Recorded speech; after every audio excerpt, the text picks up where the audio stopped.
दिनै जिहेतु जोंनि बर' हारिनि गेजेराव मोनसे गोथार सान होनना बुंनांगोन। दिनै जिहेतु 14 जुलाइ 1986 मायथाइनि दिनैनि अक्ट'आवनो सिगाङाव आथोब अल आसाम ट्राइबेल उइमेन वेलफेयार फेडारेसन खौ दानाय जादोंमोन आरो बेखौनो उनाव आइजो अनसाय आफाद हिसाबै दानाय जादों आबोफ हिसाबै।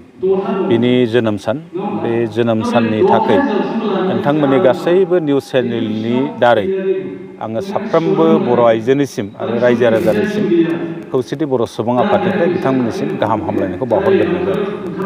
आरो धेमाजि जिल्ला दुलाराय बर' आइजो अनसाय आफादनिसिम दिनै आंखौ आलासि महरै लिंहरनानै फंनैसो बिबुंथि लाखिनो खाबु होनायनि थाखाय बिथांमोननिसिमबो आङो साबायखरखौ बावहरबाय।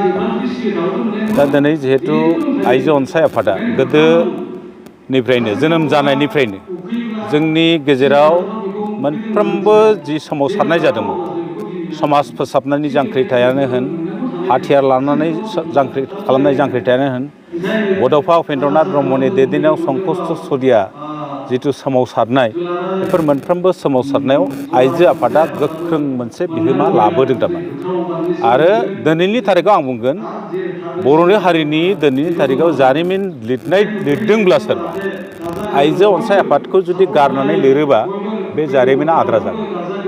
मानो होनना बुङोबा आइजो आफादा बै आन्दलन समाव जों नुबोदों पुलिसनि हेंथायै गसंथेनाय, सोरखौबा हमना लाबा पुलिसनिफ्राय साबख'ना लाखिनाय, मोनफ्रोमबो आन्दलनफ्राव आवगायग्रोनाय आइजोफ्रा ओरैनिफ्राय ओरै रादाब होनाय, बे आइजो आफादा गोदोनिफ्राय बे खामानिफोरखौ मावबोबाय थादों। बेनिखायनो बिथांमोननिसिम आंनि गोसो गोरबोनिफ्राय साबायखर थागोन। आरो बे आफादा दिनै मोनथाम सुक्ति जालांबाय बर'नि गेजेराव।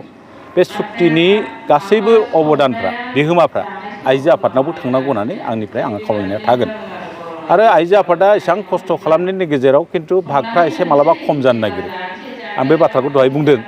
मानो होनना बुङोबा सुक्तिया जाबाय माबा मोनसे मोननायनि उनाव आइजोफोरखौ दैदेननायनि जिथु खाबु होनांगौ जोंनि गेजेराव, बेखौ खम होनाय जायो।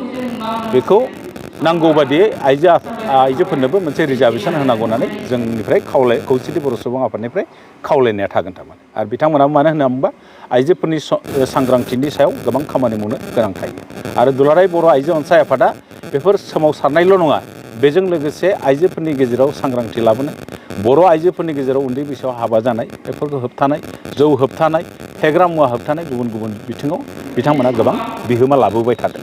आरो सोलोंथाइ बिथिङावबो बिथांमोना गोबां बिहोमा होबोदों। जिहेतु बिथांमोनानो न'आवनो गुदि सोलोंथाइखौ होनाय जायो। गतिके बे सोलोंथाइ आयदायावबो दावगानायाव आइजो आफादनिबो माखासे बिहोमा दं आरो बिथांमोनाबो बे क्रेडिटखौ मोननांगौ होननानै आं सानो। नैबे समाव आफाद मोनसेया सृष्टि जानायनि उनाव मालाबा गोख्रों जागोन, मालाबा लोरबां जागोन, बे साभाबिक।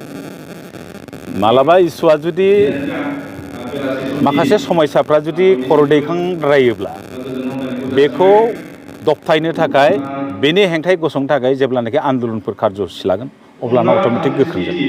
आरो दिनै बबेबा आनसलिकआव निष्क्रिय जादों, बे साभाबिक। खिन्थु माब्लाबा गोख्रों जाफिनगोन थारमाने।